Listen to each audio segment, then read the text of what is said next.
गौरी पुत्र गणेश भगवान की जय। श्री लक्ष्मी नारायण भगवान की जय। हरे कृष्णा। बोलिए श्री शिवाय नमस्तुभ्यम। प्रिय भक्तजनों, आप सभी को पौष मास के शुक्ल पक्ष की पुत्रदा एकादशी की हार्दिक शुभकामनाएं। भगवान श्री लक्ष्मी नारायण जी की कृपा आप और आपके समस्त परिवार पर सदा सर्वदा बनी रहे। भक्तजनों, पौष मास के शुक्ल पक्ष की एकादशी को पुत्रदा एकादशी के नाम से जाना जाता है। कुछ स्थानों पर इसे पुत्रदा ग्यारस भी कहते हैं। पुत्रदा एकादशी का व्रत बहुत शुभ फलदायक होता है। इस कारण संतान पाने के इच्छुक व्यक्ति को इस दिन व्रत रखकर संतान की कामना करनी चाहिए, फिर चाहे वह पुत्र हो या पुत्री। मान्यता अनुसार इस चर और अचर संसार में पुत्रदा एकादशी के व्रत के समान दूसरा कोई व्रत नहीं है। जिन व्यक्तियों को संतान प्राप्त होने में बाधा आ रही हो या जिन्हें पुत्र प्राप्ति की कामना हो, उन्हें पुत्रदा एकादशी का व्रत अवश्य करना चाहिए। इस दिन भगवान विष्णु और माँ लक्ष्मी जी की पूजा करने के साथ व्रत रखने से व्यक्ति को हर दुख, पाप और रोगों से मुक्ति मिल जाती है तथा इसके साथ ही संतान की रक्षा भगवान विष्णु स्वयं करते हैं और संतान का भविष्य उज्जवल होता है तथा हजारों यज्ञ करने के बराबर फल की प्राप्ति होती है। जो व्यक्ति व्रत ना भी रख पाए तो पुत्रदा एकादशी की व्रत कथा को सुनने से उसकी समस्त मनोकामनाएं पूर्ण होती हैं और अपार धन संपत्ति की प्राप्ति होती है। और ऐसा स्वयं भगवान श्री हरि विष्णु जी ने कहा है। तो प्रिय भक्तजनों, आज हम इस वीडियो में पौष पुत्रदा एकादशी की बड़ी ही दुर्लभ कथा और एकादशी माता की कथा को सुनेंगे और इन कथाओं को पूरा सुनने से मनुष्य के सभी पाप और संकट कट जाते हैं। तो आप सभी भक्तजन बड़ी ही श्रद्धा, ध्यान पूर्वक और प्रसन्न चित्त मन से भगवान श्री लक्ष्मी नारायण जी के चरणों का ध्यान करते हुए इन कथाओं को पूरा अवश्य सुनिएगा। तो सभी प्रेम से बोलिए श्री लक्ष्मी नारायण भगवान की जय। एकादशी माता की जय। एक समय अर्जुन भगवान श्री कृष्ण से कहने लगे कि हे भगवान, आपने पौष कृष्ण एकादशी अर्थात सफला एकादशी का महात्म्य बताकर बड़ी कृपा की। अब आप कृपा करके मुझे पौष माह के शुक्ल पक्ष की एकादशी के विषय में भी बतलाइए। इस एकादशी का क्या नाम है तथा इसके व्रत का क्या विधान है? इसकी विधि क्या है? इसका व्रत करने से किस फल की प्राप्ति होती है और उसमें कौन से देवता का पूजन किया जाता है? कृपया यह सब विधान पूर्वक कहिए।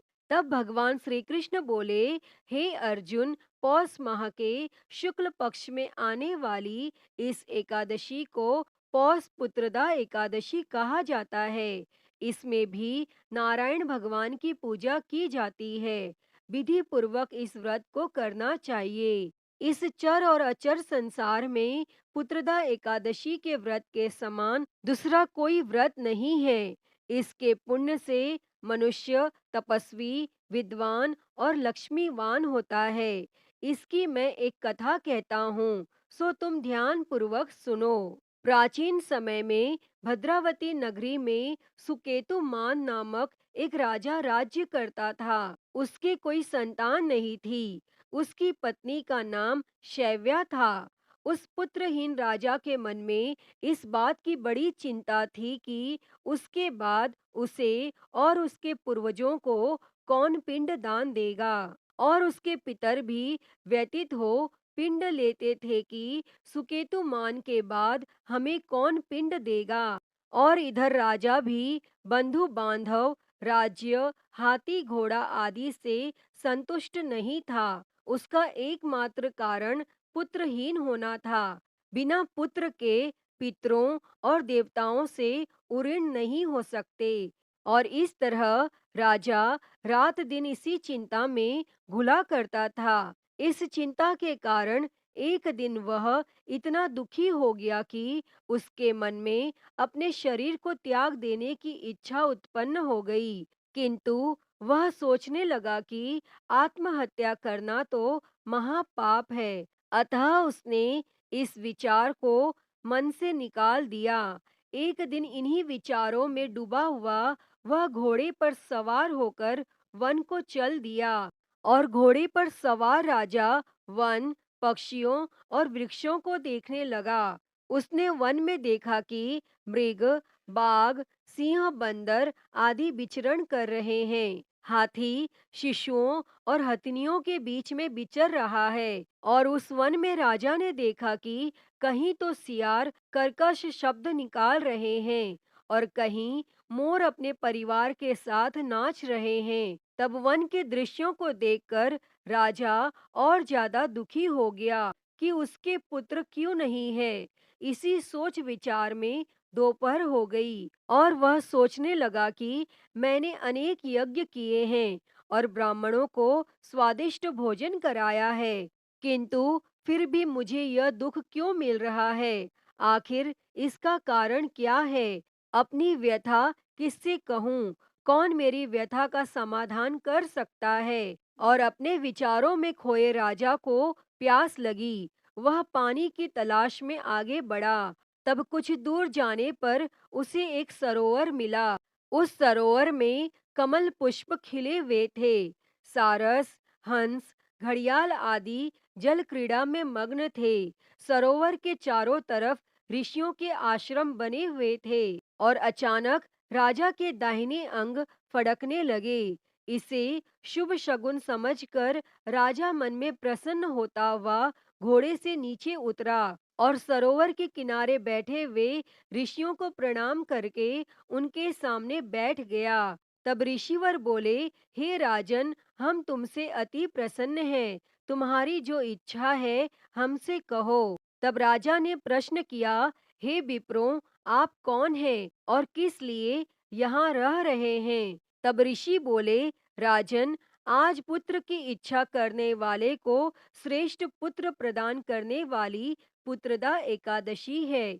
आज से 5 दिन बाद माघ स्नान है और हम सब इस सरोवर में स्नान करने आए हैं। तब ऋषियों की बात सुन राजा ने कहा, हे मुनियों, मेरे भी कोई पुत्र नहीं है। यदि आप मुझ पर प्रसन्न है तो कृपया कर मुझे एक पुत्र का वरदान दीजिए। तब ऋषि बोले, हे राजन, आज पुत्रदा एकादशी है, आप इसका उपवास करें। भगवान श्री हरि की अनुकंपा से आपके घर अवश्य ही पुत्र होगा। तब राजा ने मुनि के वचनों के अनुसार उस दिन उपवास किया और द्वादशी को व्रत का पारण किया और ऋषियों को प्रणाम करके वापस अपनी नगरी आ गया। और भगवान श्री हरि की कृपा से कुछ दिनों बाद ही रानी ने गर्भ धारण किया और 9 माह के पश्चात उसके एक तेजस्वी पुत्र उत्पन्न हुआ। और यह राजकुमार बड़ा होने पर अत्यंत वीर, धनवान, यशस्वी और प्रजापालक बना। तब भगवान श्री कृष्ण जी कहते हैं, हे पांडु नंदन, पुत्र की प्राप्ति के लिए पुत्रदा एकादशी का उपवास करना चाहिए और पुत्र की प्राप्ति के लिए इससे बढ़कर दूसरा कोई व्रत नहीं है। जो कोई व्यक्ति पुत्रदा एकादशी के महात्म्य को पढ़ता व श्रवण करता है तथा विधान अनुसार इसका उपवास करता है, उसे सर्वगुण संपन्न पुत्र रत्न की प्राप्ति होती है और श्री हरि की अनुकंपा से वह मनुष्य मोक्ष को प्राप्त करता है। और भगवान श्री कृष्ण जी कहते हैं, पुत्र का न होना बड़ा ही दुर्भाग्यपूर्ण है और उससे भी दुर्भाग्यपूर्ण है पुत्र का कुपुत्र होना। अतः सर्वगुण संपन्न और सुपुत्र पाना बड़ा ही दुर्लभ है। ऐसा पुत्र उन्हें ही प्राप्त होता है जिन्हें साधु जनों का आशीर्वाद प्राप्त हो तथा जिनके मन में भगवान की भक्ति हो। इस कलयुग में सुयोग्य पुत्र प्राप्ति का श्रेष्ठ साधन पुत्रदा एकादशी का व्रत है। इसके बाद अर्जुन से भगवान श्री कृष्ण जी कहते हैं, अब मैं तुम्हें पुत्रदा एकादशी के महात्म्य को बताता हूँ। इस उपवास में भगवान श्री हरि और माँ लक्ष्मी की पूजा करनी चाहिए। संसार में पुत्रदा एकादशी उपवास के समान अन्य दूसरा व्रत नहीं है। इसके पुण्य से प्राणी तपस्वी, विद्वान और धनवान बनता है। इस दिन भगवान को तुलसी मिश्रित जल अवश्य अर्पित करें तथा तुलसी पूजन अवश्य करें। इस एकादशी के दिन रात्रि जागरण करें और रात में भगवान विष्णु की प्रतिमा के समीप ही भूमि पर शयन करना चाहिए तथा गाय के बछड़े की पूजा भी अवश्य करें। ऐसा करने वाले मनुष्यों की सभी मनोकामनाएं पूर्ण होती हैं।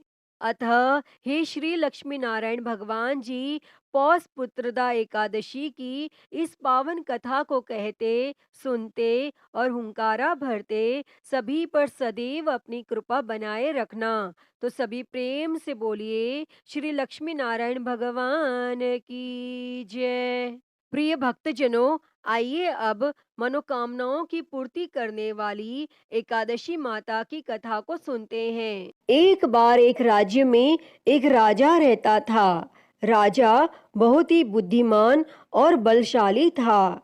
राजा सदा ही अपनी प्रजा का बहुत अच्छे से ध्यान रखता था। प्रजा भी राजा को बहुत पसंद करती थी। राजा की दो बेटियां थी। राजा अपनी दोनों बेटियों से बहुत प्रेम करता था। राजा की छोटी बेटी देखने में बहुत सुंदर और आकर्षित थी और वहीं पर राजा की बड़ी बेटी छोटी बेटी के मुकाबले थोड़ी कम सुंदर थी। राजा की छोटी बेटी माता की पूजा किया करती थी और सभी लोग राजा की छोटी बेटी से बहुत प्रेम करते थे और बहुत प्रशंसा किया करते थे। राजा भी अपनी छोटी बेटी को बड़ी बेटी से अधिक प्रेम करता था, जिसके कारण राजा की बड़ी बेटी को अपनी छोटी बहन से बहुत नफरत होने लगी थी। राजा की दोनों बेटियां जब बड़ी हो गईं, तब एक पड़ोस के राज्य में रहने वाले राजकुमार राजा की बड़ी बेटी के लिए रिश्ता लेकर आया। लेकिन जैसे ही उस राजकुमार की नजरें राजा की छोटी बेटी पर पड़ी, तो वह राजकुमार राजा की छोटी बेटी पर आकर्षित हो गया और छोटी बेटी से पहली नजर में प्रेम करने लगा। और उस राजकुमार ने राजा की बड़ी बेटी के साथ विवाह करने से मना कर दिया और उसने राजा से कहा कि मैं आपकी छोटी बेटी से विवाह करना चाहता हूँ। और यह सब देखकर राजा की बड़ी बेटी अपनी छोटी बहन से बहुत क्रोधित हो गई और राजा की बड़ी बेटी ने अपनी छोटी बहन को अपना सबसे बड़ा दुश्मन मान लिया। तब राजा की बड़ी बेटी ने अपनी छोटी बहन से बदला लेने का निर्णय किया और राजा की बड़ी बेटी ने अपनी छोटी बहन को जान से मारने का उपाय सोचा और उसने अपनी छोटी बहन को मारने के लिए सबसे पहले एक लड्डू में जहर मिलाकर अपनी छोटी बहन को दिया और उसको लड्डू खाने के लिए कहा। लेकिन लड्डू खाने के बाद भी छोटी बहन को कुछ भी नहीं हुआ। लेकिन फिर भी बड़ी बहन ने हार नहीं मानी और जब उसकी छोटी बहन रात में कमरे में सो रही थी, तब उसने एक मटके में सांप रखकर उसके कमरे में छोड़ दिया। लेकिन सांप भी छोटी बहन का कुछ नहीं कर पाया। जिसके बाद बड़ी बहन ने छोटी बहन से कहा कि चलो हम लोग कुएं में से पानी भरकर लाते हैं। और वह अपनी छोटी बहन को पानी भरने के बहाने कुएं के पास ले गई और उसने अपनी छोटी बहन को कुएं में धक्का दे दिया। लेकिन छोटी बहन को तब भी कुछ नहीं हुआ, क्योंकि हर बार ग्यारस माता उसकी रक्षा कर रही थी और उधर बड़ी बहन अपने सारे प्रयास के बाद भी असफल हो रही थी। जिससे वो बहुत क्रोधित हो गई और फिर उसने अपनी छोटी बहन के पास जाकर उससे प्रश्न किया कि मेरी छोटी बहन, क्या तुमको पता है कि भगवान ने सबकी मृत्यु एक निश्चित समय पर लिखी हुई है और कैसे तुम्हारी या मेरी मृत्यु होगी, क्या यह तुम जानती हो? तब छोटी बहन ने अपनी बड़ी बहन को बताया कि हाँ दीदी, मैं जानती हूँ मेरी मृत्यु कैसे होगी। और छोटी बहन से यह सब बातें सुनकर बड़ी बहन मन ही मन बहुत प्रसन्न होने लगी और उसने अपनी छोटी बहन से कहा कि तो तुम मुझे अपनी मृत्यु का राज बताओ। तब छोटी बहन ने अपनी बड़ी बहन से कहा कि मेरी मृत्यु तो एक तोते में है, जो तोते के गले में एक हार है, उससे मेरी मृत्यु होगी। जब कोई भी व्यक्ति तोते को मारकर उस हार को अपने गले में पहने तो मैं मूर्छित हो जाऊंगी, और जैसे ही उस हार को अपने गले से उतारे तो मैं वापस से जीवित हो जाऊंगी। और फिर अपनी छोटी बहन की मृत्यु का राज जानकर बड़ी बहन बहुत खुश हुई और उसने अपनी छोटी बहन को मारने के लिए उसके पालतू तोते को ढूंढना शुरू कर दिया। और छोटी बहन को इस बात का आभास हो गया था कि कोई उसकी जान लेना चाहता है, जिसके लिए वह अपने पिताजी के पास गई और उसने अपने पिताजी से कहा कि पिताजी, मेरी मृत्यु के बाद आप मुझे मत जलाइएगा, आप मुझे अपनी पुरानी वाली हवेली में एक पलंग में लेटाकर छोड़ दीजिएगा। तब अपनी छोटी लड़की की यह बातें सुनकर राजा बहुत आश्चर्यचकित हो गया और राजा ने अपनी छोटी बेटी से पूछा कि बेटी, तुम यह क्या कह रही हो? तब राजा की छोटी बेटी ने बताया कि पिताजी, समय किसी के लिए नहीं रुकता, क्या कब किसको हो जाए इसका किसी को कुछ नहीं पता। फिर राजा ने अपनी छोटी बेटी से कहा कि तुम ऐसी बातें क्यों करती हो? 2-3 दिन के बाद तो तुम्हारा विवाह है। लेकिन छोटी बेटी ने अपने पिताजी को ऐसा करने पर मजबूर कर दिया और उनसे वचन ले लिया और राजा ने भी अपनी छोटी बेटी की बात स्वीकार कर ली। और 2-3 दिनों के बाद जब शादी का समय आया तब राजकुमार बारात लेकर राजा के घर आया और राजकुमार और राजा की छोटी बेटी का विवाह शुरू हो गया। और जैसे ही राजा की छोटी बेटी राजकुमार के साथ फेरे लेने लगी तो उसकी बड़ी बहन अपनी छोटी बहन के कमरे में जाकर उसके तोते को पकड़ लेती है और उसको जान से मार देती है और तोते के गले में जो हार था उसको अपने गले में धारण कर लेती है। और जैसे ही बड़ी बहन उस हार को अपने गले में धारण करती है तो उधर छोटी बहन 3.5 ही फेरे ले पाती है और वहीं पर बेहोश होकर गिर जाती है। जिसके बाद राजा ने बड़े बड़े हकीमों को बुलाया और अपनी छोटी बेटी का इलाज करने के लिए कहा। और राजा की बात सुनकर जब वैद्य ने छोटी बेटी को देखा तो राजा को बताया कि आपकी छोटी बेटी ना तो जीवित है और ना मरी हुई, ऐसा मैं पहली बार देख रहा हूँ। तब राजा ने वैद्य और हकीम को यह बात बाहर बताने से मना कर दिया और उनको कहा कि अगर तुमने यह बात किसी को बाहर बताई तो हम तुमको फांसी दे देंगे। और राजा ने अपनी छोटी बेटी को पुराने महल में जाकर एक पलंग में लेटा दिया और वहां पर कुछ सैनिकों को तैनात कर दिया। इसके बाद राजा वापस अपने महल पर आ गया और राजा की बड़ी बेटी अपने पिताजी के पास आई और कहने लगी कि पिताजी, अगर यह शादी संपन्न नहीं हुई तो आपकी इज्जत का क्या होगा? आप कहें तो मैं आपकी इज्जत बचाने के लिए राजकुमार से शादी करने के लिए तैयार हूँ। जिसके बाद राजा ने अपनी बड़ी बेटी की बात मान ली और राजा ने बड़ी बेटी को छोटी बेटी के कपड़े पहनाकर मंडप में भेज दिया। लेकिन राजकुमार यह जान गया कि यह राजा की छोटी बेटी नहीं है, बल्कि यह राजा की बड़ी बेटी है। लेकिन जब राजकुमार ने शादी करने से मना किया तो सभी लोगों ने राजकुमार को बेबस करके राजा की बड़ी बेटी से बचे हुए फेरों को संपन्न करा दिया और विवाह संपन्न हुआ। जिसके बाद राजकुमार राजा की बड़ी बेटी को अपने महल में ले गया और विवाह होने के बाद राजकुमार उससे ना तो बात करता था, न उसे पसंद करता था और ना ही उसके आसपास भटकता था। और राजकुमार ने यह फैसला लिया था कि वह अपनी प्रेमिका को ढूंढ कर रहेगा और यह जान कर रहेगा कि उसके साथ क्या हुआ है।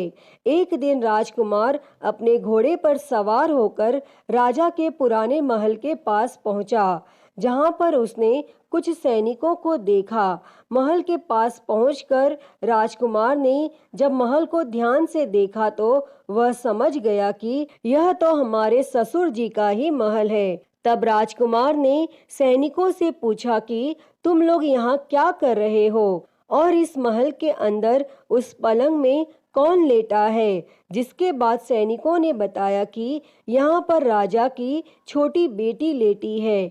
और यह सुनकर राजकुमार बहुत प्रसन्न हो गया और वह तुरंत अपनी प्रेमिका के पास पहुंच गया और उसकी सेवा करने लगा।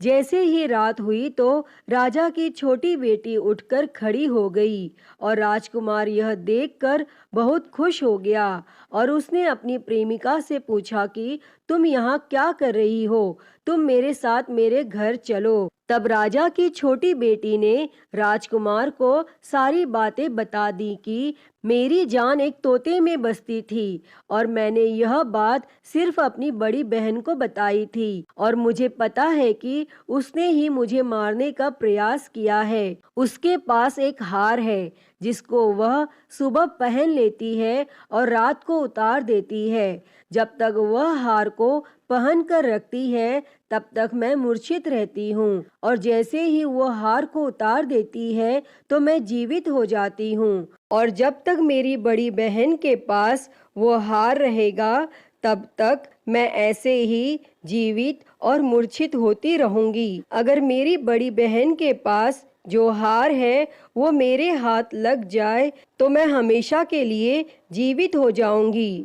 तब राजकुमार यह सब बातें सुनकर राजा की छोटी बेटी के पास रहने का निर्णय ले लेता है और उसने अपने बचे हुए सारे फेरे उस पलंग में लेटी हुई राजा की छोटी बेटी के साथ ले लिए और अपना विवाह पूर्ण कर लिया और वहीं पर वह रहने लगा। और देखते ही देखते कुछ समय में राजा की छोटी बेटी और राजकुमार की पत्नी गर्भवती हो गई और एक दिन राजकुमार को किसी काम से बाहर जाना पड़ा।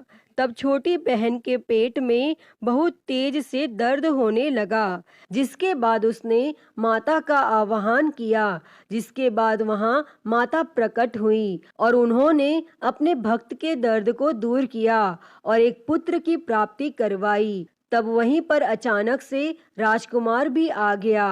राजकुमार ने ग्यारस माता को देखा तो वह आश्चर्यचकित हो गया और उसने तुरंत ग्यारस माता को प्रणाम किया और ग्यारस माता ने राजकुमार से कहा, जब तुम्हारा पुत्र 5 वर्ष का हो जाए तो तुम आकर अपनी पत्नी का हार इसके गले में डाल देना।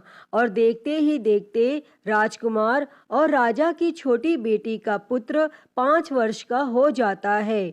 तो राजकुमार अपने बेटे से कहता है कि बेटा, मैं कुछ काम से बाहर जा रहा हूँ, तुम अपनी माता का ध्यान रखना। और वह वहाँ से चला जाता है और राजकुमार को बाहर निकलता हुआ बड़ी बहन के सैनिक देख लेते हैं और बड़ी बहन को जाकर सारी बातें बता देते हैं। जिसके बाद बड़ी बहन अपनी छोटी बहन के पुत्र को वहाँ से उठवा लेती है और उसको मरवा देती है। छोटी बेटी के पुत्र के 2 टुकड़े करवा देती है। पहला टुकड़ा चक्के के पास छुपा देती है और दूसरा टुकड़ा अपने पलंग के नीचे रख लेती है। और तब 11 माता भिखारी का रूप लेकर आती हैं और एक भिखारी का रूप रखकर बड़ी बहन के पास चली जाती हैं, जिसके बाद वहां पर वह भिक्षा मांगने लगती हैं। तो बड़ी बहन अपने नौकरों से कहती है कि जाकर भिक्षा दे दो, लेकिन जैसे ही नौकर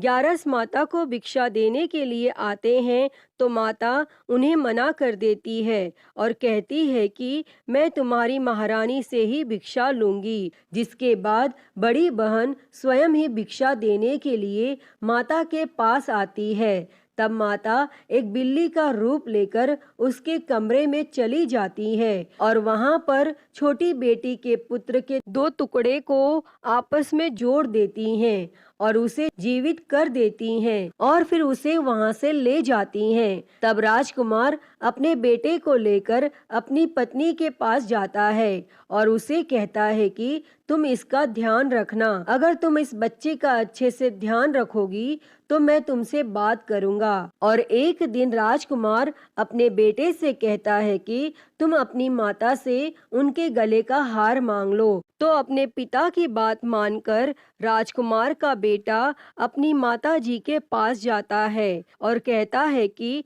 माता, मुझे तुम्हारा हार चाहिए। और यह सुनकर पहले तो बड़ी बहन बहुत क्रोधित होती है, पर उसको यह याद आता है कि राजकुमार ने कहा था कि अगर मैं इस बच्चे का ध्यान अच्छे से रखूंगी तो वह मुझसे बात करेंगे, जिसके कारण वह हार उस बच्चे को दे देती है और वह तुरंत हार को ले जाकर अपने पिताजी को दे देता है। और तभी राजकुमार अपने बेटे को लेकर वहां से जाने लगता है और अपनी पत्नी से कहता है कि तुम हमारे लिए खाना बनाकर रखना, मैं शाम को आकर तुम्हारे साथ खाना खाऊंगा। और वह अपने बेटे को लेकर वहां से चला जाता है और उसके बाद वह राजा के पास जाता है और उनको सारी बातें बता देता है। तब राजा अपनी बड़ी बेटी की यह करतूत सुनकर बहुत क्रोधित होते हैं और अपनी परवरिश पर ही दोष देने लगते हैं। राजकुमार को अपनी छोटी बेटी के साथ रहने के लिए आदेश दे देते हैं और इस प्रकार 11 माता की कृपा से राजकुमार और राजा की छोटी बेटी सुखपूर्वक रहने लगते हैं। अतः हे 11 माता, इस कथा को कहते, सुनते और हुंकारा भरते सब पर अपनी कृपा करना, सभी के जीवन से दुखों को दूर कर सभी के जीवन में सुख और समृद्धि देना। तो सभी प्रेम से बोलिए एकादशी माता की जय, श्री लक्ष्मी नारायण भगवान की जय, श्री उमापति महादेव की जय। प्रिय भक्तजनों, तो मैं उम्मीद करती हूँ कि आपको आज की यह कथा पसंद आई होगी और अगर वीडियो अच्छी लगी हो तो इसे लाइक करें, ज़्यादा से ज़्यादा शेयर करें और कमेंट बॉक्स में 11 माता की जय लिखना ना भूलें और हरिहर भक्ति चैनल को सब्सक्राइब कर नोटिफिकेशन बेल को ज़रूर ऑन कर लें। हर हर महादेव। धन्यवाद।